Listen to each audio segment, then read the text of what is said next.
भजन संहिता 115 अध्याय उसका 3 वचन को हम पढ़ेंगे। भजन संहिता 115 अध्याय उसका 3 वचन को पढ़ें। हमारा परमेश्वर तो पढ़िए। हमारा परमेश्वर तो स्वर्ग में है, हाँ, उसने जो चाहा वही किया है। हमारा परमेश्वर तो स्वर्ग में है, उसने जो चाहा वही किया। यदि हम इस वचन को ऊपर से पढ़ें तो कुछ लोग ये सवाल कर रहे थे कि तुम्हारा परमेश्वर कहाँ रहा, तुम्हारा परमेश्वर कहाँ है। कुछ लोग प्रभु के लोगों से सवाल कर रहे हैं। ये सवाल कब करते हैं? ये सवाल लोग भी करते हैं कई बार, और आप खुद भी अपने आप से करते हैं। कब करते हैं मैं बताता हूं। जब आपके जीवन में परेशानी आता है, एक परेशानी, दूसरा परेशानी, तीसरा परेशानी आता है, आप विश्वास में शायद सही हो, आपके जीवन भी थोड़ा बहुत सही हो, आप अपना जीवन को और परमेश्वर के लिए बेहतर बनाने का कोशिश कर रहे हो, आप सही रास्ते में चल रहे हो, चर्च जा रहे हो, प्रार्थना कर रहे हो, बाइबिल पढ़ रहे हो, गवाही दे रहे हो, चरित्र सही रख रहे हो, स्वभाव सही रख रहे हो, हर प्रकार से बुराई से बच के रह रहे हो, परमेश्वर की सेवकाई में हाथ बढ़ा रहे हो, परमेश्वर की सेवा कर रहे हो, और इतना सब आप प्रयास करने के बाद कहीं कहीं छोटा मोटा चूक हो जाता है, लेकिन इतना सब अच्छा करने के बाद भी जब आपके जीवन में परेशानी, एक परेशानी, दूसरे परेशानी, तीसरा परेशानी आते जाता है ना, तो कई लोगों के मन में सवाल उठने लगता है कि मेरा परमेश्वर मेरे साथ है कि नहीं। कई लोग ये सवाल अपने आप से करते हैं। सामने पूछेंगे, सामने बोलेंगे तो लगेगा कि कई लोग उनका मजाक उड़ा लेंगे और बोलेंगे अरे इतना साल का विश्वासी ऐसा सवाल कैसे कर रहा है। लेकिन अपने मन में कहीं ना कहीं ये संदेह कई लोगों के जीवन में उत्पन्न होता है, मेरा परमेश्वर है कि नहीं है, मेरा परमेश्वर मेरे साथ है कि नहीं, मेरा परमेश्वर मेरे साथ चल रहा है कि नहीं है। परमेश्वर के साथ मैं इतना अच्छा से चलने का प्रयास कर रहा हूं, लेकिन परमेश्वर इस परिस्थिति में मुझे क्यों छोड़ दे रहा है, परमेश्वर इस परिस्थिति में मुझे अकेला क्यों छोड़ दिया है। ये हम सोचने लगते हैं। कई बार ये सवाल खुद के जीवन में उत्पन्न होता है। और दूसरे लोग ये सवाल कब करते हैं मालूम? जो कोई विश्वास में नहीं है वो लोग कई बार ये सवाल करते हैं। कई बार ये बोलते हैं तुम कहते हो प्रभु चंगा करता है, लेकिन तुमको 5 दिन से बीमार हो, तुम्हारा प्रभु तुमको चंगा नहीं कर रहा है। तुम कहते हो प्रभु हमको आशीष देता है, लेकिन तुम्हारा आर्थिक परेशानी तो और बढ़ते जा रहा है। क्यों परमेश्वर तुमको आशीष नहीं दे रहा है? कई बार जब उनके सामने हम अपने जीवन को देखते हैं, कई विपरीत परिस्थितियां चलती रहती है, जिसके कारण से कई लोग हमसे सवाल करते हैं। और कई बार हमारी परिस्थितियों में हम खुद से सवाल करते हैं हमारा परमेश्वर है कि नहीं है। क्या आपके जीवन में, किसी के जीवन में ऐसा सवाल उत्पन्न हुआ है? डायरेक्ट ऐसा नहीं बोल रहे होंगे, लेकिन ऐसा मन में बोल रहे, परमेश्वर मुझे देख रहा है कि नहीं देखता है, परमेश्वर मेरे बारे में सोचता है कि नहीं सोचता है। वचन तो हम पढ़ते हैं परमेश्वर मुझसे प्यार करता है, वचन तो पढ़ते हैं परमेश्वर मेरी भलाई चाहता है, लेकिन मेरा परमेश्वर मुझे देखता क्यों नहीं है? मेरा परमेश्वर मेरे बारे में क्या नहीं सोचता है? बहुत पहले एक प्रभु के दास ने कहा था, मुझसे कहा था, वो प्रभु के दास इस दुनिया में नहीं है, वो प्रभु के दास ने ऐसा कहा था, वो परमेश्वर के लिए मैंने अपना घर बार छोड़ा, वो परमेश्वर के लिए मैंने अपना सब कुछ छोड़ के सेवकाई में आया, इतना सब कुछ किया, इतना साल सेवा किया, और ये विपत्ति मेरे जीवन में आया। परमेश्वर मेरे साथ ऐसा क्यों कर रहा है? क्या परमेश्वर मुझे नहीं देखता है क्या? ऐसा उन्होंने सवाल किया था। ये सवाल बहुत सारे लोगों के जीवन में आता है। मेरे प्रियो, मैं आज उस सवाल का जवाब आपको देना चाहता हूं। यहां प्रभु का दास कहता है, कई लोग पूछ रहे हैं कि परमेश्वर कहां है? हमारे हालातों को देख के, हमारी परिस्थितियों को देख के, हमारे दुखों को देख के, हमारे कष्टों को देख के कई लोग ये कहते हैं तुम्हारा परमेश्वर कहां है? हमारे कलीसिया में एक बहन है जो अकेले विश्वास में है, वो विश्वास में है, प्रभु में है, उसके कारण से कई प्रकार के सताव, परेशानी उसके जीवन में आता है, कई प्रकार के दुख उसके जीवन में आता है। तो उनके परिवार के लोग कभी कभी ये पूछते हैं दुख को देख के, तुम्हारा परमेश्वर कहां है? मेरे प्रियो, यही सवाल जब इस प्रभु के दास के पास आया तो उसने उसका जवाब दिया, हमारा परमेश्वर तो स्वर्ग में है और उसने जो चाहा वही किया। Hallelujah, hallelujah. मेरे प्रियो, हमारे जब संसार के लोग देखते हैं या हम विश्वासी लोग भी खुद को देखते हैं, तो कई लोग जब हम देखते हैं ना, हमारी परिस्थिति अच्छा रहे तो हम बोलते हैं हमारा परमेश्वर हमारे साथ है। जब हमारे हालात अच्छे रहे तो लोग देख के बोलते हैं हाँ, इनका शायद परमेश्वर इनके साथ है। कई बार ऐसा बोलते हैं, कई बार वो बोलते भी नहीं है, लेकिन हमारी स्थिति बदल जाती है तो फिर बोलने लगते हैं। हमारे हालातों को देख के कई बार बोलते हैं इनका परमेश्वर इनके साथ है कि नहीं, या परमेश्वर इनके साथ है। हमारे पास भी ऐसा है। तो लेकिन यहाँ प्रभु का वचन उसका उत्तर देता है, हमारा परमेश्वर तो स्वर्ग में है और जो कुछ उसने चाहा उसने वही किया है। आज ये संदेश आपको देने का मतलब यह है मेरे प्रियो, कि परमेश्वर स्वर्ग में है और जो वो चाहता है वो करता है, उसने आज तक वही किया है। हालेलुया। आज आपके जीवन की परिस्थिति बदलती हुई आपको नहीं दिख रही होगी, आज आपके जीवन के हालात बदलते हुए नहीं दिख रहे होंगे, आज आपके कंडीशन बदलते हुए नहीं दिख रहे होंगे। मेरे प्रियो, परमेश्वर के अस्तित्व पर, परमेश्वर के भलाई पर, परमेश्वर के आचरण पर, स्वभाव पर प्रश्न चिन्ह लगाने के बजाय हम अपने जीवन को जांचे कि जो परमेश्वर हमारा भला करना चाहता है, क्या वो परमेश्वर जो भला करना चाहता है, उस परमेश्वर के सामने हम अपने आप को योग्य बना रहे हैं। एक बार मैंने परमेश्वर के वचन से प्रचार किया था, इसी कलीसिया में प्रचार किया था। हम चाहते हैं कि हमारा भला हो, परमेश्वर चाहता है कि हमारा भला हो, लेकिन तब पर भी परमेश्वर कभी कभी हमारे जीवन में भलाई कर नहीं सकता। मैं चाहता हूं मेरा भला हो, परमेश्वर चाहता है, मेरे से ज्यादा चाहता है मेरा भला हो, लेकिन वो कभी कभी मेरे जीवन में भलाई इसलिए नहीं कर पाता है क्योंकि मैं भलाई चाहने से नहीं, बल्कि भलाई के लिए अपने आप को तैयार करने से मुझे क्या देता है, परमेश्वर भलाई को देता है। हम सब जानते हैं, मनुष्य होने के नाते जब हम अपने घरों में पानी भरते हैं तो सबसे पहले बर्तन को क्या करते हैं, साफ करते हैं। हम चाहते हैं, हम में से कोई नहीं चाहता कि गंदे बर्तन में पानी भरे और उसी पानी को हम पिए, हम में से कोई नहीं चाहता। इसलिए सबसे पहले बर्तन को साफ करते हैं, फिर उसमें पानी भरते हैं, फिर उसे ग्रहण करते हैं। तो हमारा परमेश्वर भी जब इस मिट्टी रूपी बर्तन में अपनी आशीष को डालना चाहता है, तो इस मिट्टी रूपी बर्तन को पहले क्या करना चाहता है, शुद्ध करना चाहता है। हालेलुया। और जब परमेश्वर ने इस मिट्टी रूपी बर्तन को शुद्ध कर दिया है, तो शुद्ध करने के बाद इसे आशीषित करता है। जब इसे आशीषित करता है तो कई लोग हैं, आशीष पाने के बाद परमेश्वर को भूल जाते हैं और फिर से अपने आप को क्या कर लेते हैं, अशुद्ध कर लेते हैं। तो वो आशीष क्या नहीं रह पाता, कंटिन्यू नहीं रह है। परमेश्वर के लोग परमेश्वर के लोग हैं, प्रतिज्ञा भी परमेश्वर के लोगों के लिए, आशीष का वचन भी परमेश्वर के लोगों के लिए है, लेकिन वो आशीष उनको मिल इसलिए नहीं पाता है क्योंकि अपने आप को वो उस योग्य नहीं रख पाते हैं जो योग्यता परमेश्वर ने उनको दिया है। मेरे प्रियो, यहाँ परमेश्वर के बारे में कहता है, हमारा परमेश्वर तो स्वर्ग में है, उसने जो चाहा वही किया। स्वर्ग में है, हमारा परमेश्वर स्वर्ग में है। बोलने का मतलब यह है, हमारा परमेश्वर सर्वोच्च स्थान में है जहां से सब कुछ उसके कंट्रोल में है। स्वर्ग में बोलने का मतलब है वो सर्वोच्च स्थान में है, वो सर्वशक्तिमान है, वो सर्वज्ञानी है, वो सर्वव्यापी है, वो जो चाहता है वो करने में वो सामर्थ्य है, स्वर्ग में है। हालेलुया।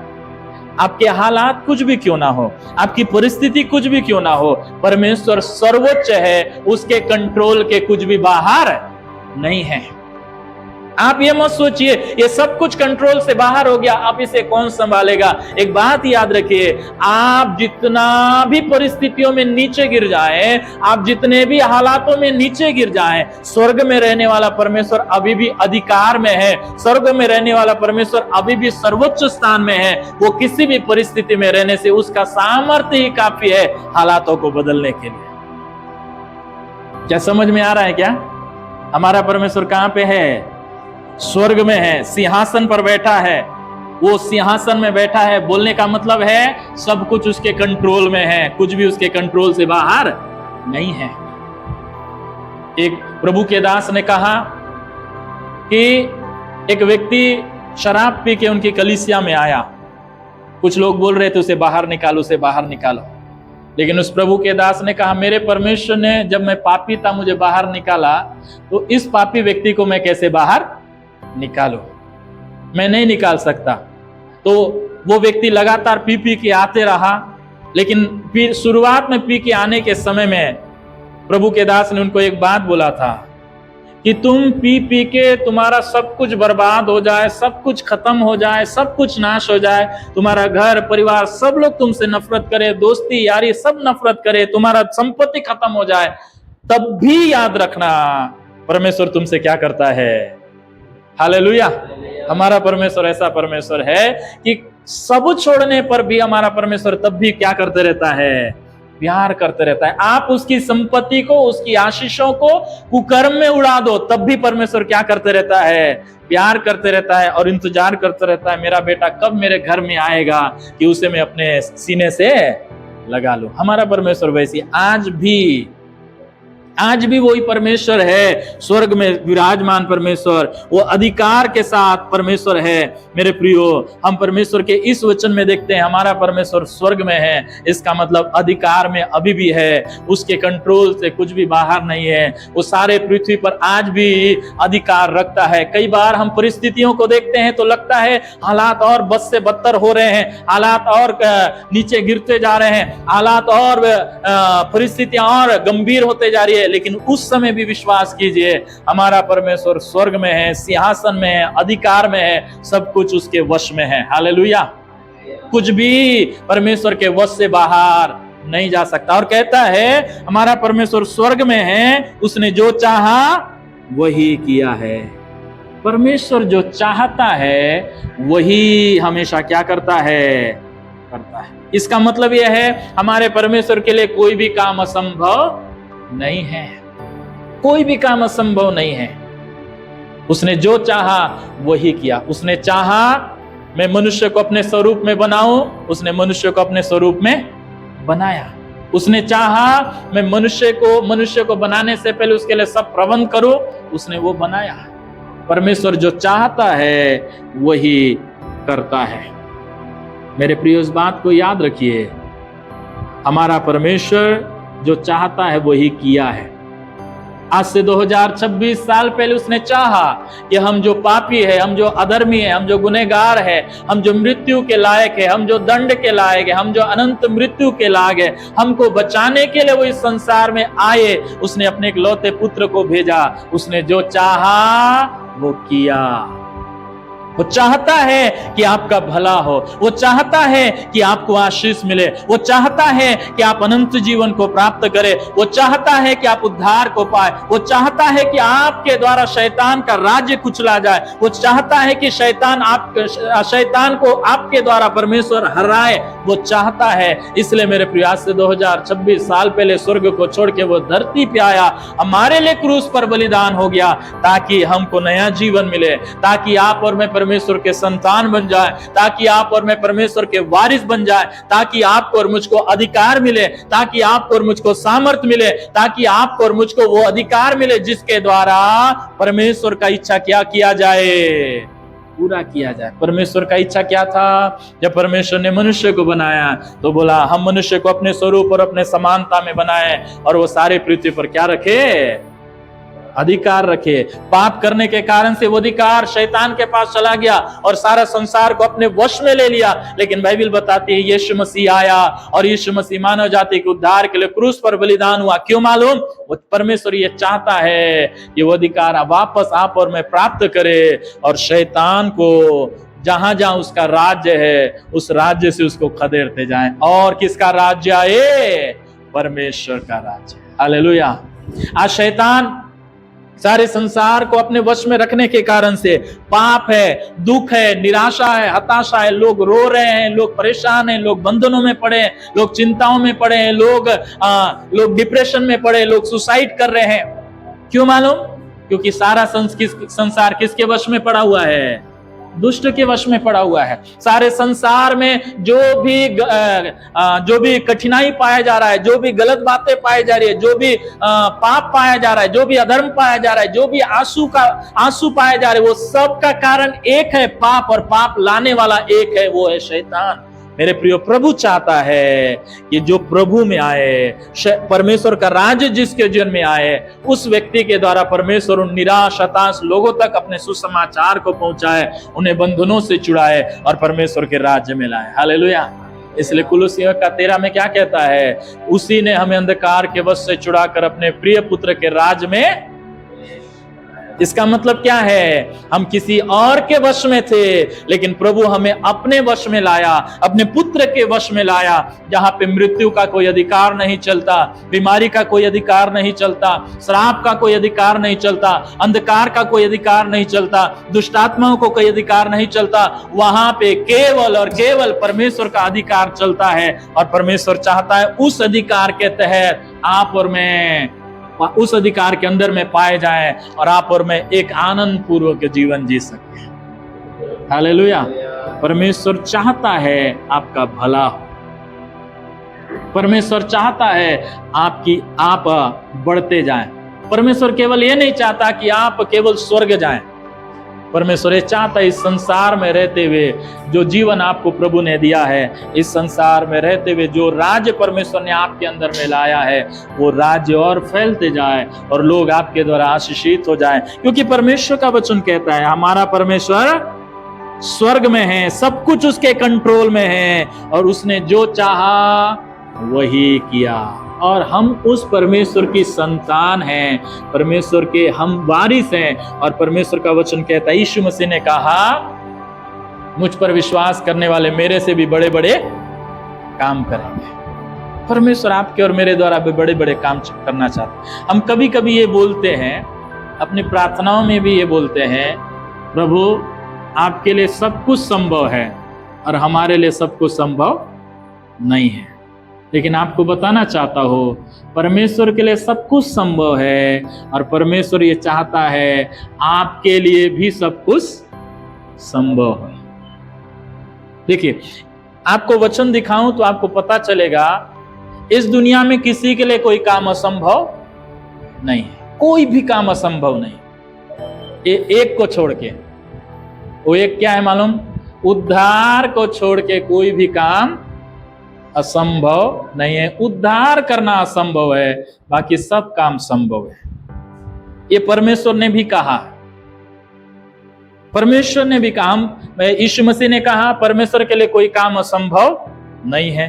पौलुस ने कहा, मैं जो मुझे सामर्थ देता है उसमें मैं सब कुछ कर सकता हूं। यीशु मसीह ने एक जगह में और कहा, विश्वास करने वालों के लिए सब कुछ भी असंभव नहीं है। एक बार परमेश्वर ने भी कहा, उत्पत्ति की पुस्तक में जब बाबुल का मीनार बन रहा था, तब परमेश्वर ने स्वयं कहा, इनके लिए कोई भी काम अनहोना नहीं होगा। इसका मतलब किसी के लिए कोई काम क्या नहीं है? असंभव नहीं है। उसके लिए 3 काम परमेश्वर ने वहां बताया, तीन बातें, एक दल का होना, एक भाषा होना, और एक ही काम करो। दुष्ट भी एक दल हो जाए, एक ही भाषा, एक ही विचार, एक ही योजना हो जाए, और एक ही काम, सब काम मिलके करने लगे, तो उनके लिए कोई भी काम क्या नहीं होगा? असंभव नहीं होगा। आज हम जो देख रहे हैं, आज मोबाइल युग में आ गए हैं। बहुत साल पहले कोई सोचता था क्या मोबाइल ऐसा हो सकता है बोल के? आज पूरी दुनिया किस में आ गया है? मोबाइल में आ गया है। बहुत साल पहले कोई ऐसा नहीं सोचता था, लेकिन मनुष्य ने प्रयास किया, अपने प्रयास को उन्होंने अपनी टीम के साथ साझा किया, विचारों को साझा किया, और एक दिन वो संभव हो पाया। और इससे भी एडवांस टेक्नोलॉजी आ चुका है। आने वाले दिनों में ऐसा होगा, मोबाइल का भी जरूरत नहीं पड़ेगा। इस शरीर के अंदर में कुछ ऐसा टेक्नोलॉजी को बिल्ड किया जाएगा कि आप जहां भी जाओ, हाथ में कुछ लगे रहेगा या माथे में कुछ लगे रहेगा, उसी के द्वारा स्कैन होगा और वह आप आगे का काम करते जाएंगे। ये टेक्नोलॉजी इतना आगे जाएगा। अभी एआई का जमाना आ गया। एआई के द्वारा क्या क्या हो रहा है आपको नहीं मालूम। आप छोटी सी बात जानते होंगे, शायद अपना फोटो को एडिट करते होंगे, उसी में खुश हैं, लेकिन एआई का जमाना इतना आगे बढ़ गया है, उससे कई गुना आगे जा चुका है। तो मेरे प्रियो, टेक्नोलॉजी में इतना आगे आ चुका है। क्यों मालूम? क्योंकि उसके लिए कोई एक दल हुआ, एक योजना किया, एक भाषा किया और एक होके उन्होंने काम किया, सफल हो गए। मेरे प्रियो, हमारा परमेश्वर स्वर्ग में है और मैं आपको बताना चाहता हूं, एक बात बोल के समाप्त करूंगा, इसे बार बार बोलता हूं, आज भी बोलूंगा, आज आप इसे समझिए। इफिसियों की पत्री में एक अध्याय में ऐसा लिखा है यीशु मसीह के बारे में, 19 पद से, एक अध्याय 19 पद से लिखा है कि 20वें पद में लिखा है कि मसीह को परमेश्वर की आत्मा ने जिलाया और अपने दाहिनी ओर, स्वर्ग पिता के दाहिनी ओर बिठाया। कैसे बिठाया? 21 पद में कहता है, सब प्रकार की प्रधानता, अधिकार, सामर्थ, प्रभुता, हर एक नाम के ऊपर यीशु मसीह को क्या कर दिया? बैठाया। इसका मतलब कोई भी नाम, प्रधानता, अधिकार यीशु मसीह के ऊपर नहीं है। अब आइए आपके बारे में प्रभु क्या वचन में क्या लिखा है, 2 अध्याय में आ जाइए। 2 अध्याय के 5 पद से पढ़ते हैं तो लिखा है, हम अपराधों के कारण मरे हुए थे, हमें मसीह के साथ जिलाया। 6वें पद में लिखा है, उसके मसीह के साथ उठाया और स्वर्गीय स्थानों में उसके साथ क्या किया है? बैठा है। इसका मतलब मसीह जब जिलाया गया, विश्वास करने वाले भी आत्मिक तौर पे जिलाए जा रहे थे। मसीह जब उठाया गया, विश्वास करने वाले लोग भी आत्मिक रीति से क्या किए जा रहे थे? उठाए जा रहे थे। मसीह जब स्वर्गीय पिता के दाहिने हाथ में जाके बैठा तो विश्वास करने वाले लोग मसीह में होकर पिता के दाहिने हाथ में क्या कर रहे थे? बैठ चुके थे। और जैसे मसीह प्रधान हर एक नाम के ऊपर, अधिकार के ऊपर, प्रधानता के ऊपर, सामर्थ के ऊपर बैठाया गया, मसीह में रहने वाले लोग भी इन चारों बातों के ऊपर क्या किए जा रहे थे? बिठाए जा रहे थे। इसका मतलब परमेश्वर स्वर्ग में है, मसीह स्वर्ग में है और जो आत्मिक लोग है, विश्वास करने वाले लोग है, आत्मिक रीति में मसीह के साथ वो भी कहां पे हैं? स्वर्ग में है। विश्वास करना थोड़ा मुश्किल हो सकता है, लेकिन यही सच्चाई। भले इस शरीर में हम इस संसार में हैं, लेकिन विश्वास करने वाले ऑलरेडी कहां पे पहुंच चुके हैं? स्वर्ग में, मसीह में पाए जाते हैं। और यदि आपका जीवन स्वर्ग से नियंत्रित होता है तो आप भी इस संसार में जो चाहते हैं वही करेंगे। समझ में नहीं आया? यदि आपका लाइफ स्वर्ग से केंद्रित है, यदि आपका जीवन स्वर्ग से कंट्रोल में, स्वर्ग आपके लाइफ को कंट्रोल कर रहा है, तो कभी भी आप निराश नहीं होंगे, क्योंकि आपको मालूम है निराशा पे ऑलरेडी मैं क्या पा चुका हूं? जय पा चुका। बीमारी आएगी तो बीमारी आपको कंट्रोल नहीं करेगा, क्योंकि आप ये स्वर्ग से देख रहे हैं। आप बोलेंगे मैं बीमारी को तो क्या कर चुका हूं? जीत चुका हूं। आपके ऊपर कई प्रकार के समस्या इस संसार में दिखेंगी, लेकिन जब आप स्वर्ग से कंट्रोल होते हुए स्वर्गीय दृष्टिकोण रखेंगे तो आपको यह पता चलेगा इन सब पर तो मैं यीशु मसीह में क्या पा चुका हूं। हालेलुया।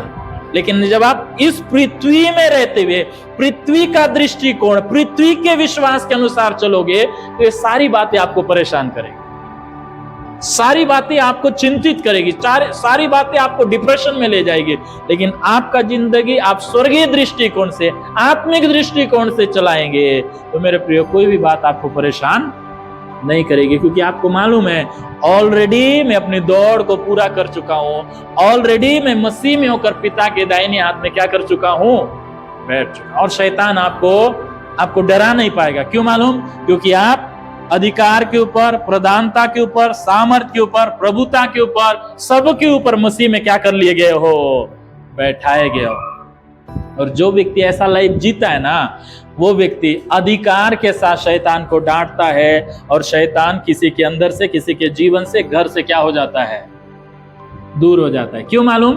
क्योंकि शैतान के अधिकार के नीचे वो व्यक्ति नहीं है, शैतान उसके अधिकार के नीचे है।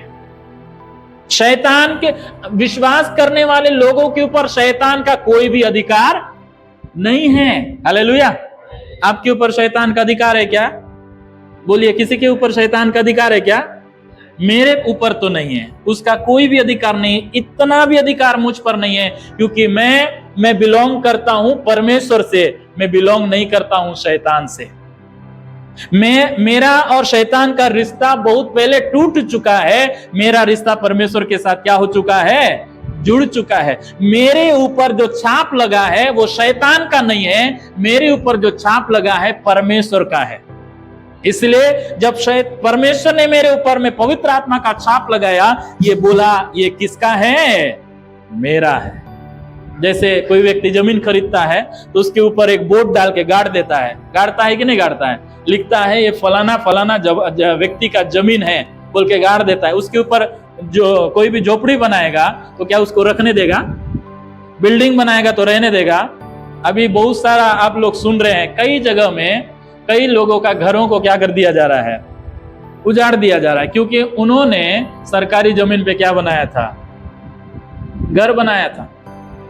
नकटी का हमने सुन लिया। और रायपुर में भी अभी मैं कल एक न्यूज पढ़ रहा था, लोग नाला 10 फीट था उसको अब 4 फीट बना दिए हैं। क्यों मालूम? क्योंकि उन्होंने नाले के ऊपर क्या बना लिया है? घर बना लिया। अब नाले का पानी जाएगा नहीं तो शहर में क्या हो रहा है? जल भरा हो रहा है कई जगह में मेरे प्रियो। और सरकार, नगर निगम ये निर्णय ले चुका है कि घरों को क्या कर देंगे? उजाड़ देंगे। क्यों मालूम? कई जगह में जबरदस्ती घरों को उजाड़ने के बाद भी सामने वाला व्यक्ति कुछ नहीं कर सकता। क्यों मालूम? क्योंकि वो जमीन किसी और से क्या रखता है? संबंध रखता है, मतलब वो किसी और का जमीन है। उसी प्रकार मेरे प्रियो, जब हम विश्वास करते हैं, इफिसियों की पत्री में कहता है पवित्र आत्मा का हमको क्या लगता है? छाप लगता है। 1:13 में लिखा है छाप लगता है। जब हम हमारे ऊपर छाप लगा तो हम परमेश्वर के हैं, शैतान के नहीं है। अब हम जब परमेश्वर के हैं तो हमारे ऊपर शैतान का कोई अधिकार नहीं है। वो हमको नहीं चलाएगा, वो हमको दबाएगा नहीं, हमको परेशान करने का जरूर कोशिश करेगा, लेकिन हम उसके अधिकार से बाहर आ चुके हैं। इसलिए वचन में लिखा है, पिता आपका धन्यवाद हो कि आपने हमें अंधकार के बस से छुड़ाया और अपने प्रिय पुत्र के राज में प्रवेश कराया। हालेलुया। इसलिए परमेश्वर का वचन कहता है हमारा परमेश्वर स्वर्ग में है, उसने जो चाहा वही किया।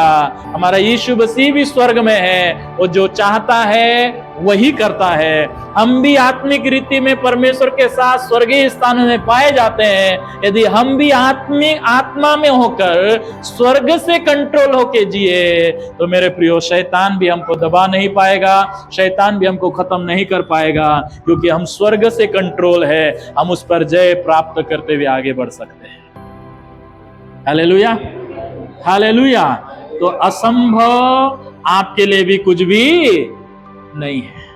लेकिन एक बात का बस ख्याल रखना, भजन संहिता में जो पढ़ा उसका पहला वचन को पढ़िए, उसी एक बात का ख्याल रखना पड़ेगा। 115 का पहला,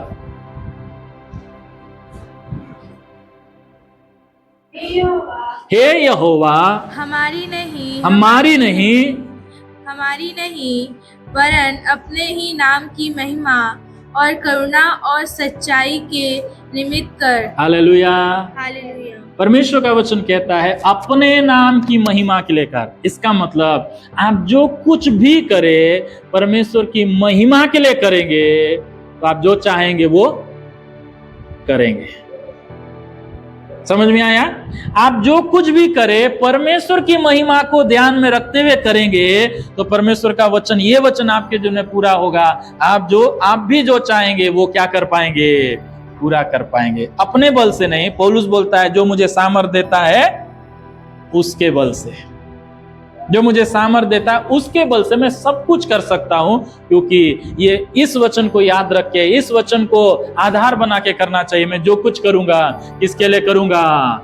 परमेश्वर की महिमा के लिए करूंगा। इसका मतलब इस काम के द्वारा, इस बात के द्वारा, इस विचार के द्वारा, इस कदम बढ़ाने के द्वारा परमेश्वर को क्या मिलना चाहिए? महिमा मिलना चाहिए। परमेश्वर को महिमा कब मिलता है मालूम? परमेश्वर को महिमा उस समय नहीं मिलता है जो मेरे को अच्छा लग रहा है मैं करूंगा तो परमेश्वर को महिमा मिलेगा, ऐसा नहीं। परमेश्वर को जो अच्छा लगता है वो आपको करने से, आप करने से परमेश्वर को क्या मिलता है? मुझे अच्छा लगता है प्रचार करना, मुझे अच्छा लगता है गीत गाना, मुझे अच्छा लगता है सेवा करना, मुझे अच्छा लगता है कलीसिया भवन खड़े करना। ये अच्छा लगने से परमेश्वर को, ये अच्छा लगने के कारण से मैं करूंगा, तो कई बार परमेश्वर को महिमा नहीं मिलेगा जबरदस्ती करने से। लेकिन जब आप परमेश्वर की ओर से कुछ आदेश को पाते हैं और वो आदेश का पालन करते हैं, तो मेरे प्रियो उससे परमेश्वर को क्या मिलता है? महिमा मिलता है। इसलिए मेरे प्रियो, परमेश्वर आपका भला चाहता है, परमेश्वर आपकी भलाई की योजना बनाया है। उसने जो चाहा आपकी भलाई के लिए वो सब कुछ क्या कर चुका है? पूरा कर चुका है। आपकी भलाई के लिए और कुछ भी बाकी नहीं रहा, वो सब कुछ रिलीज कर चुका है। आपको पाना है तो आप परमेश्वर की महिमा को पहला स्थान दे। मेरे प्रियो, आपके जीवन में आप भी वो सब कुछ कर पाएंगे जो आप करना चाहते हैं। इसलिए वचन कहता है, यीशु मसीह ने कहा, यदि तुम मुझ में बने रहो और मेरा वचन तुम में बना रहे तो जो चाहो मांगो तुम्हारे लिए हो जाएगा। यहाँ प्रभु का वचन कहता है, जिस प्रकार परमेश्वर स्वर्ग में है, जिस प्रकार यीशु मसीह स्वर्ग में है, उसी प्रकार आत्मिक दृष्टिकोण से हम भी स्वर्ग में पाए जाते हैं। तो परमेश्वर सब कुछ कर सकता है, यीशु मसीह सब कुछ कर सकता है। हम भी आत्मा के द्वारा कंट्रोल में रह के आत्मा की अगुवाई में कुछ काम करेंगे तो हम भी उस काम में सफलता को प्राप्त करेंगे, ताकि उसके द्वारा परमेश्वर को क्या मिले? महिमा मिले। आइए अपने स्थानों में खड़े हो जाएं और परमेश्वर का धन्यवाद करें उस सामर्थ के लिए, परमेश्वर का धन्यवाद करें उस अभिषेक के लिए, परमेश्वर का धन्यवाद करें उस वरदान के लिए जिसके द्वारा आप बहुत कुछ कर सकते हैं। यीशु मसीह ने कहा परमेश्वर से सब कुछ हो सकता है। यीशु मसीह ने यह भी कहा, मैं विश्वास करने वालों के लिए सब कुछ हो सकता है। परमेश्वर ने कहा, इनके लिए कोई काम अनहोना नहीं होगा। और आपके और मेरे लिए भी परमेश्वर का वचन कहता है, आपके और मेरे लिए कोई काम अनहोना नहीं होगा। बशर्ते यह है, जो कुछ करे परमेश्वर की महिमा के लिए करे, आत्मा की अगुवाई में करे, परमेश्वर के आत्मा में होकर चले, परमेश्वर की आत्मा में होकर बोले, परमेश्वर की आत्मा में होकर डिसीजन ले, परमेश्वर की आत्मा में होकर कुछ कार्य के लिए कदम बढ़ाए। मेरे प्रियो, आप जो चाहेंगे, चाहे वो आपके लिए हो या आपके परिवार के लिए हो, आपके कलीसिया के लिए हो, आपके रिश्तेदारों के लिए हो, आपके बंधु मित्रों के लिए हो, जिसके लिए है वो आप जो कुछ करना चाहे वो कर पाएंगे। लेकिन आप एक बात याद रखिए, सब कुछ परमेश्वर की महिमा के लिए हो।